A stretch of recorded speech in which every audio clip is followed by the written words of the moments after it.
Un traitement adapté à chaque patient. Tout d'abord, le choix du traitement du cancer de la prostate va dépendre des caractéristiques de la tumeur.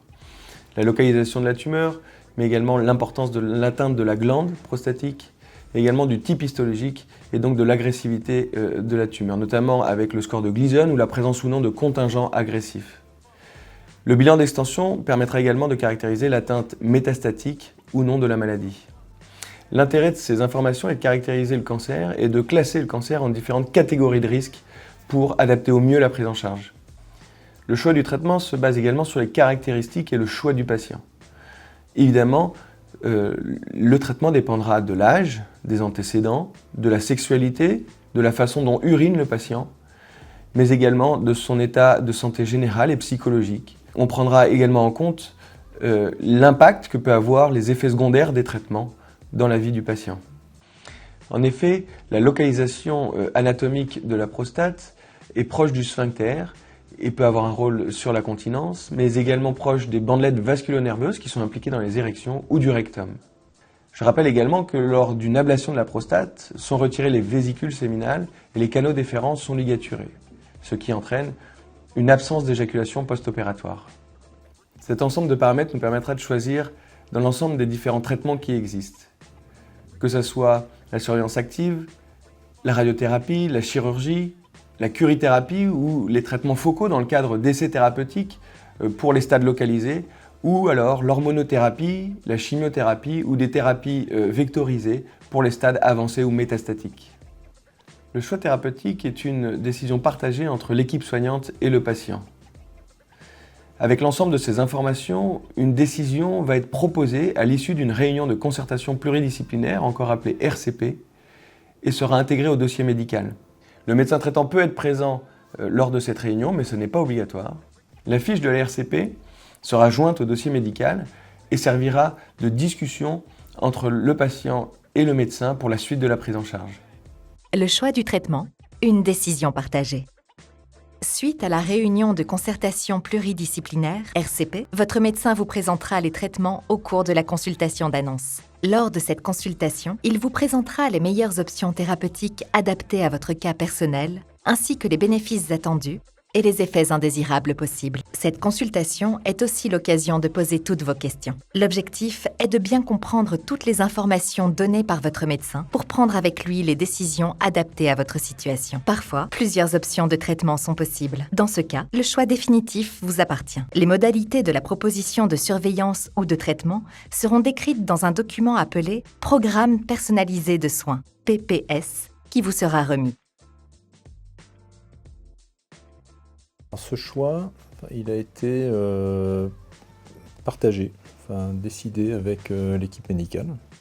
C'est-à-dire que j'ai été reçu d'abord par un neurologue qui m'a ensuite orienté vers un radiothérapeute de l'hôpital qui a pris 3/4 d'heure, voilà, une feuille, 3/4 d'heure, un crayon, qui m'a expliqué en détail les effets positifs, moins positifs de telle ou telle solution. Et ensuite, donc, j'ai eu un temps de quelques jours pour y réfléchir. Donc c'est vraiment une décision qui a été partagée avec le médecin. Le choix du traitement s'est fait à partir de consultations que j'ai pu avoir avec divers spécialistes, donc un oncologue, un chirurgien, qui m'ont expliqué toutes les alternatives possibles dans mon cas, avec manifestement quand même une orientation assez forte vers la curithérapie. Donc à partir de ces discussions, ils m'ont laissé un peu le temps, ils m'ont expliqué tous les tenants et les aboutissants, les effets secondaires éventuels. Et à partir de ces discussions, j'ai choisi la curithérapie. Au départ, je n'ai pas eu trop le choix parce que j'avais un cancer qui était beaucoup trop avancé. Donc la prostatectomie s'était évacuée, donc je suis entré dans un autre protocole. Ce protocole incluait la radiothérapie et l'hormonothérapie. Quels traitements pourront vous être proposés ? En fonction de votre situation, plusieurs modalités de traitement peuvent être proposées, seules ou en association. Dans certaines situations, une surveillance active pourra vous être proposée. Il s'agit de retarder la mise en place d'un traitement local à visée curative et des effets indésirables qui l'accompagnent pour ne le faire que lorsqu'il devient nécessaire.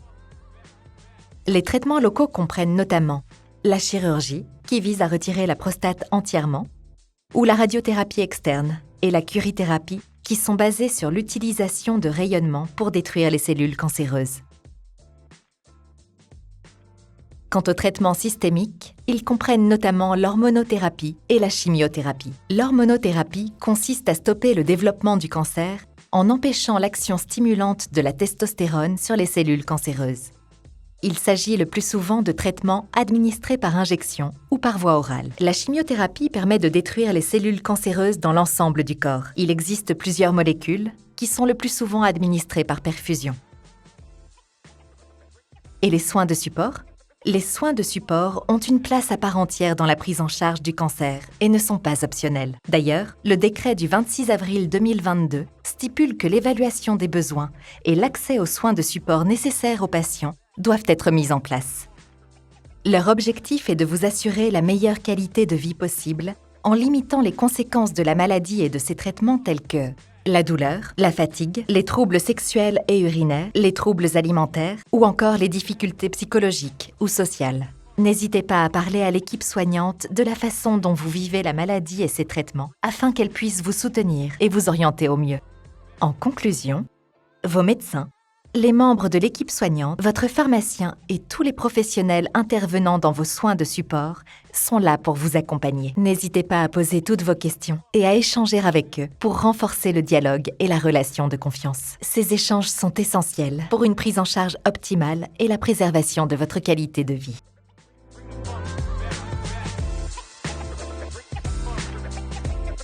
Les témoignages communiqués par les professionnels de santé et les patients de l'association Sérum constituent des informations basées sur leurs expériences personnelles. Elles peuvent ne pas correspondre à la situation générale ou personnelle de chacun.